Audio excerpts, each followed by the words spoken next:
Fourth grade. This is Charlie and the Chocolate Factory, Chapter 16, The Oompa Loompas.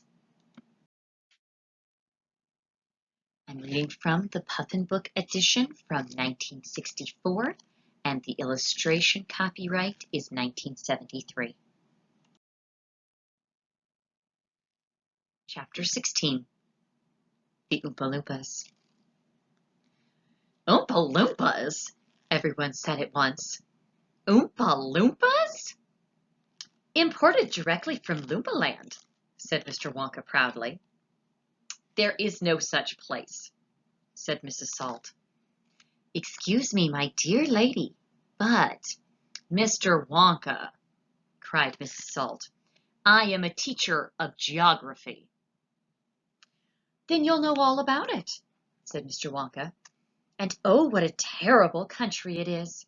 Nothing but thick jungles, infested by the most dangerous beasts in the entire world. Hornswogglers and snozwangers, and those terrible, wicked whangdoodles. A whangdoodle would eat 10 Oompa Loompas for breakfast and come galloping back for a second helping. When I went out there, I found the little Oompa Loompas living in tree houses. They had to live in tree houses to escape from the whangdoodles and the hornswogglers and the snozwangers. And they were practically starving to death. They were living on green caterpillars, and the caterpillars tasted revolting, and the Oompa Loompas spent every moment of their days climbing through the treetops, looking for other things to mash up with the caterpillars to make them taste better. Red beetles, for instance, and eucalyptus leaves, and the bark of the bong-bong tree. All of them beastly, but not quite so beastly as the caterpillars. Poor little Oompa Loompas! The one food that they longed for more than any other was the Keiko bean. But they couldn't get it. An Oompa Loompa would be lucky if he found 3 or 4 Keiko beans a year. But oh, how they craved them. They used to dream about Keiko beans all night and talk about them all day.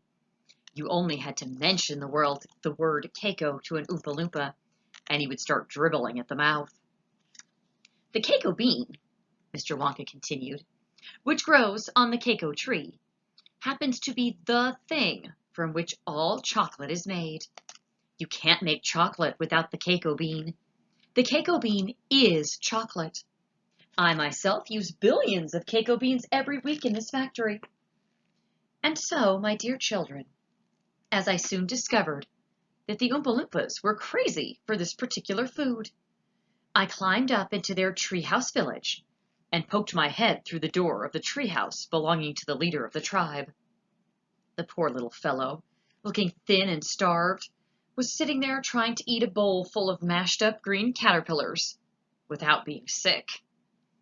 Look here, I said, speaking not in English, of course, but in Oompa Loompish.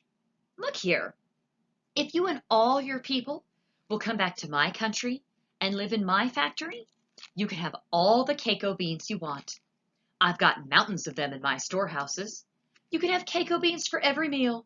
You can gorge yourself silly on them. I'll even pay your wages in Keiko beans, if you wish. You really mean it? Asked the Oompa Loompa leader, leaping up from his chair. Of course I mean it, I said. And you can have chocolate as well. Chocolate tastes even better than Keiko beans because it's got milk and sugar added.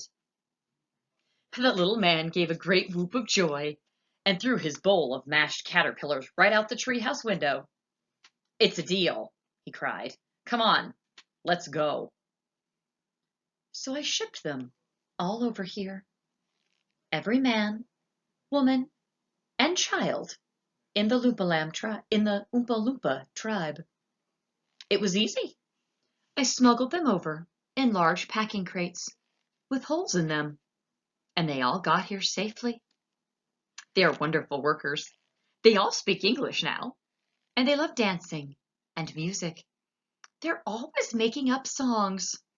I expect you will hear a good deal of singing today, from time to time. I must warn you, though, they're rather mischievous.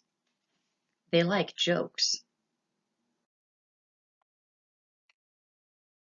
They still wear the same kind of clothes that they wore in the jungle. They insist upon that. The men, as you can see for yourself across the river, wear only deerskins, and the women wear leaves, and the children wear nothing at all. The women use fresh leaves every day. "Daddy!" shouted Veruca Salt, the girl who got everything that she wanted. "Daddy, I want an Oompa Loompa. I want you to get me an Oompa Loompa. I want an Oompa Loompa right away. I want to take it home with me. Go on, Daddy, get me an Oompa Loompa." "Now, now, my pet," said her father said to her. "We mustn't interrupt Mr. Wonka." "But I want an Oompa Loompa!" screamed Veruca. "All right, Veruca, all right. But I can't get it for you this second. Please be patient. I'll see you have one before the day is out." "Augustus!" shouted Mrs. Gloop. "Augustus, sweetheart, I don't think you'd better do that." Augustus Gloop, as you might have guessed, had quietly sneaked down to the edge of the river and was now kneeling on the river bank, scooping hot melted chocolate into his mouth as fast as he could.